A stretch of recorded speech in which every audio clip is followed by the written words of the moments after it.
kita terbagi menjadi 3 bagian ya, 3 tugas pokok. Yang pertama kita melaksanakan patroli patok.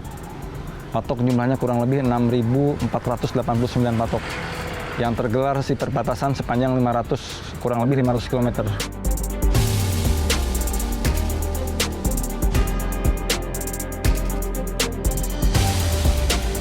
Kali ini, para anggota Satgas Pamtas Yonif 623 yang menempati pos Bambangan akan mengadakan patroli pos yang berlokasi di sebuah bukit. Pos Bambangan sendiri berlokasi di perbatasan Republik Indonesia Malaysia, tepatnya berada di Pulau Sebatik, Desa Sebatik Barat, yang juga masih termasuk ke dalam wilayah Kabupaten Nunukan.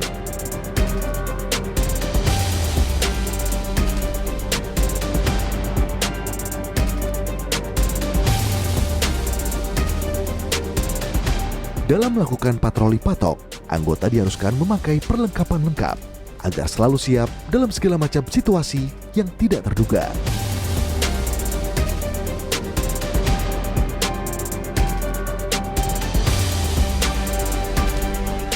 Selain itu juga, sebelum melakukan patroli patok, tim yang akan berangkat diharuskan memastikan titik koordinat letak patok sebelum dilakukannya patroli agar dapat dilakukan tracing apakah letak patok berubah dari posisi sebelumnya. Letak patok yang menandai perbatasan antara kedua negara tidak selalu terletak di daratan, akan tetapi juga dapat terletak di lokasi seperti hutan bakau atau perairan. Hal tersebut menjadikan ini sebuah tantangan. Tim patroli harus dapat memperkirakan waktu pasang surut air laut agar mempermudah penjelajahan pencarian patok di hutan bakau. Sesuai dengan petunjuk dan perintah dari Komando Atas akan melaksanakan pengecekan dan melaksanakan patroli patok perbatasan. Setelah menyelesaikan tugas operasi patroli patok, Satgas Pamtas Yonif 623 Bakti Wira Utama menemukan bahwa dari 6.849 jumlah patok yang tersebar sepanjang perbatasan Republik Indonesia Malaysia, beberapa di antaranya telah hilang.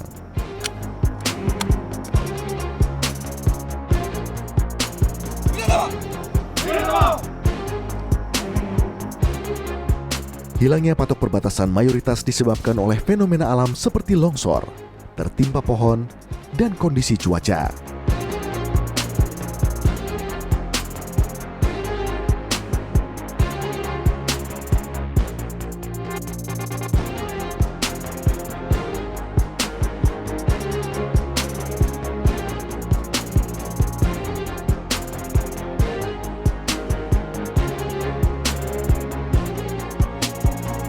Perjuangan Satgas Pamtas Yonif 623 tidaklah mudah. Banyak suka dan duka dihadapi oleh para prajurit penjaga perbatasan dalam melaksanakan tugas patroli. Kondisi medan yang ekstrim, mulai dari hutan lebat, perbukitan, rawa, dan juga sungai berarus deras harus mereka lewati dengan durasi operasi berhari-hari, bahkan hingga berminggu-minggu. Tidak mematahkan semangat pengabdian mereka dalam menjalankan tugas. Kemudian tugas yang kedua, kita melaksanakan pencegahan kegiatan-kegiatan ilegal. Ya, kita lakukan dengan teknik sweeping. Ya. Kegiatan-kegiatan ilegal yang dimaksud adalah penyelundupan, kemudian human trafficking, kemudian juga barang-barang terlarang, senjata api, narkoba, kemudian juga miras. Itu adalah bagian dari tugas kami.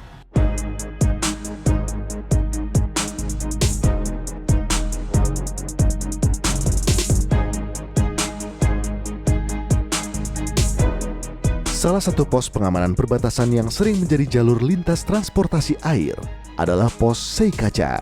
Padatnya jalur ini mengharuskan dilakukannya sweeping barang bawaan dan kelengkapan identitas terhadap setiap kapal speed yang melintas.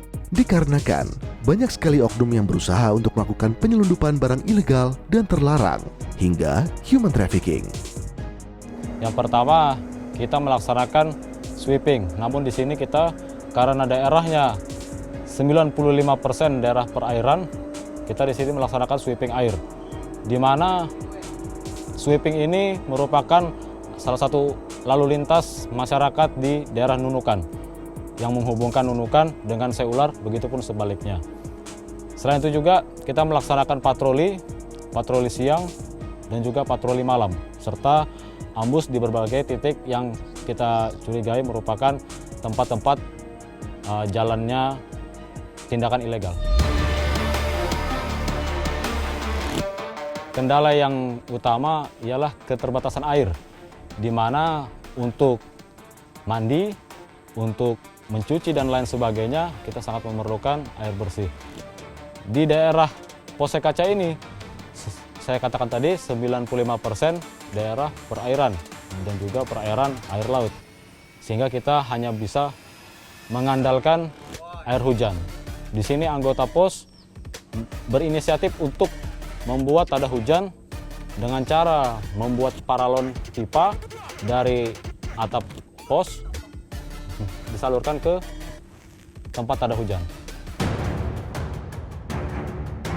Sebagai garda terdepan, sosialisasi mengenai bahaya pandemi COVID-19 juga dilakukan oleh para anggota Satgas Pamtas. Namun tidak hanya sosialisasi, melainkan tindakan nyata dengan mengingatkan dan memberikan masker bagi masyarakat yang masih belum mematuhi protokol kesehatan. Hal ini sangat berbahaya, mengingat banyak sekali masyarakat yang keluar masuk melintasi perbatasan akan meningkatkan kemungkinan penyebaran virus COVID-19 di antara kedua negara, khususnya Indonesia.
Selain dari melakukan kedua tugas pokok menjaga keamanan perbatasan, seperti patroli patok dan sweeping peredaran barang ilegal dan terlarang,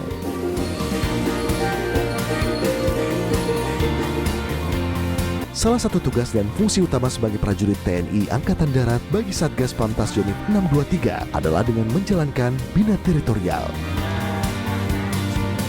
Hal ini tidak hanya sebagai bentuk pengabdian, akan tetapi juga bertujuan untuk membina hubungan baik dengan masyarakat.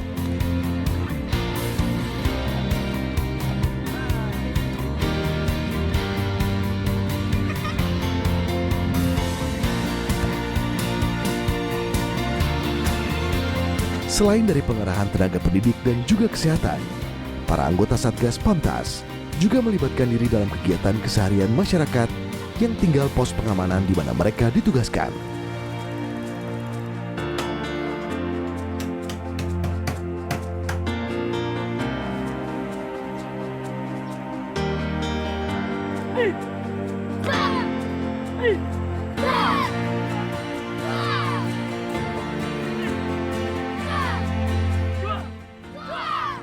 Ya, RGP itu sendiri adalah bagian dari seni bela diri militer Angkatan Darat. Untuk respon masyarakat, rata-rata orang tua mereka sangat mendukung ya. Jadi saya juga selain mengajarkan mereka, juga sering berkomunikasi dengan orang tua mereka, di mana mereka sangat senang anaknya bisa diajar bela diri militer, sekaligus menumbuhkan rasa nasionalisme bagi anak-anak perbatasan. Dan saya juga sangat kagum dengan semangat dan antusias mereka. Mereka sangat antusias dan saya bangga di tengah keterbatasan yang ada di lingkungan mereka. Mereka begitu semangat untuk belajar hal-hal baru.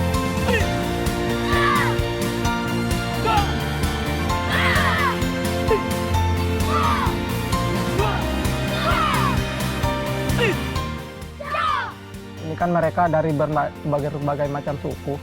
Ada Toraja, ada NTT, ada Kupang juga. Jadi mereka banyaklah untuk kegiatan-kegiatannya itu bercanda gitu. Kami juga kadang bermain sama mereka di pos ini.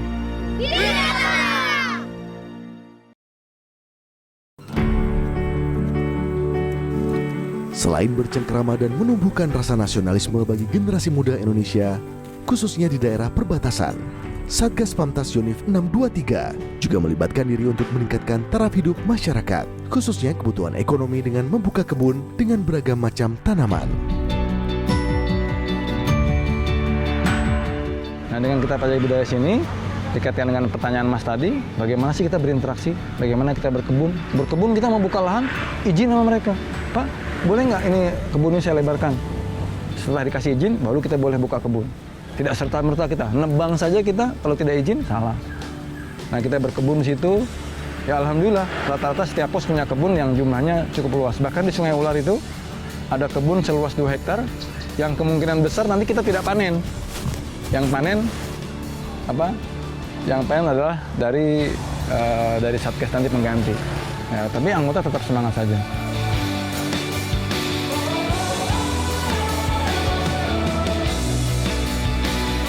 Pada awalnya berkebun di sini bukan suatu kebiasaan. Di pos ini untuk berkebun hanya merupakan kegiatan untuk memenuhi kebutuhan sendiri. Tetapi waktu itu saya berkomitmen bagaimana pos ini bisa membantu warga, tidak hanya untuk memenuhi kebutuhan pos itu sendiri. Sehingga saat itu waktu mulai tugas awal-awal kami mengajak masyarakat untuk membuka lahan. Sebelumnya lahan di sini masih banyak rumput-rumputan, masih banyak pepohonan. Sehingga setelah itu kami dengan masyarakat bekerja sama, bergotong royong, membuka lahan, sehingga lahan itu bisa dipenuhi oleh tanaman-tanaman dan sayuran-sayuran.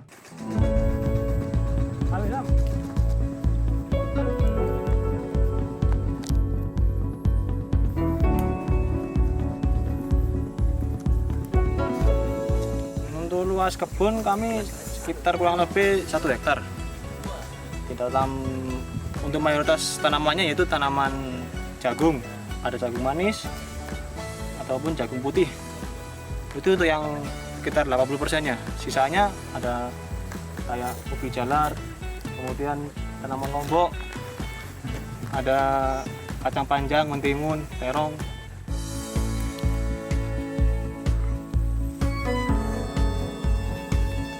Selama ini mungkin beberapa sudah Satgas Pamtas di sini, baru saya ini Pak mencari rekod ini tanam jagung seluas gini Pak. Baru Bapak ini setiap ada petani mau menanam lahan di sawah padi, pasti timnya Bapak ini turun menanam juga Pak.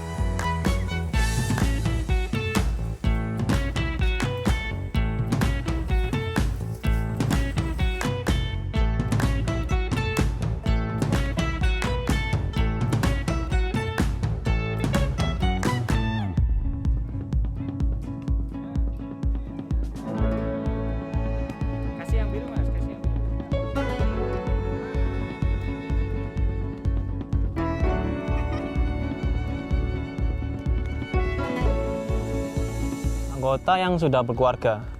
Kalau saya sendiri bujangan. Untuk yang berkeluarga, mereka menganggap anak-anak di sini itu sebagai anak mereka sendiri. Sehingga ketika mereka rindu sama keluarga dan di sini tidak ada sinyal, mereka biasanya ke rumah warga, kemudian mengajak mengobrol anak-anak dari masyarakat di sekitar. Sehingga untuk kerinduan itu agak sedikit bisa teratasi.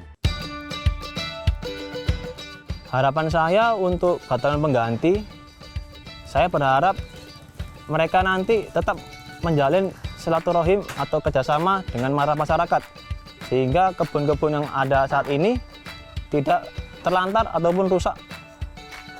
Saya berharap kebun ini tetap menghasilkan, sehingga tetap selalu berguna untuk pos dan berguna untuk masyarakat.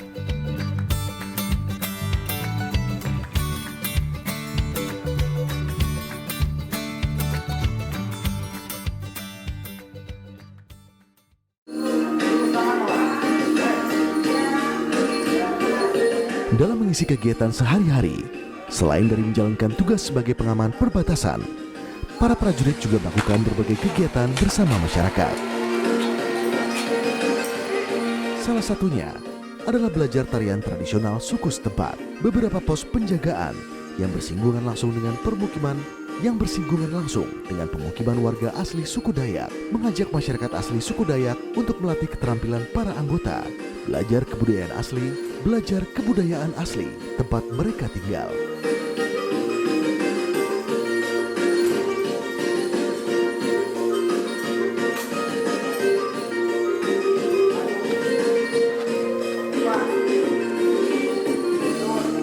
Selain itu, beberapa pos yang juga bersinggungan langsung dengan masyarakat rutin bersama-sama menjaga kebersihan dan kesehatan lingkungan. Bersama-sama, para anggota Satgas Pamtas dan juga masyarakat melakukan kerja bakti.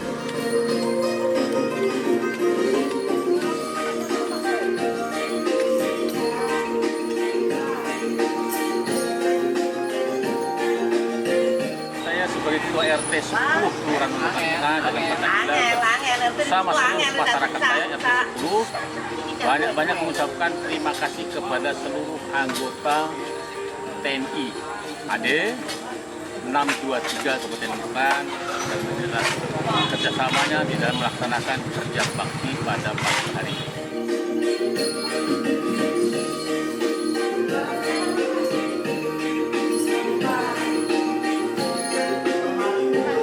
Hujan yang cukup intens di bulan September di wilayah Kabupaten Nunukan, terutama di sekitar markas Kotis. Jadi kami berkeinginan untuk membantu karena banyaknya genangan air di saluran-saluran pembuangan di sekitar lingkungan masyarakat. Jadi kami bekerjasama dengan RT 10 untuk melaksanakan sama-sama bekerja bergotong royong untuk melancarkan genangan air ini, sehingga tidak ada hambatan untuk pengalirannya. Kemudian membersihkan di sekitar jalan raya, yang mana dengan maraknya tumbuhan yang hidup pada kiri kanan jalan. Jadi kegiatan ini akan kami programkan untuk dalam setiap minggu, mungkin nanti setiap hari Minggu, atau mungkin nanti 2 minggu sekali. Jadi nanti kita melihat situasi dan kondisi.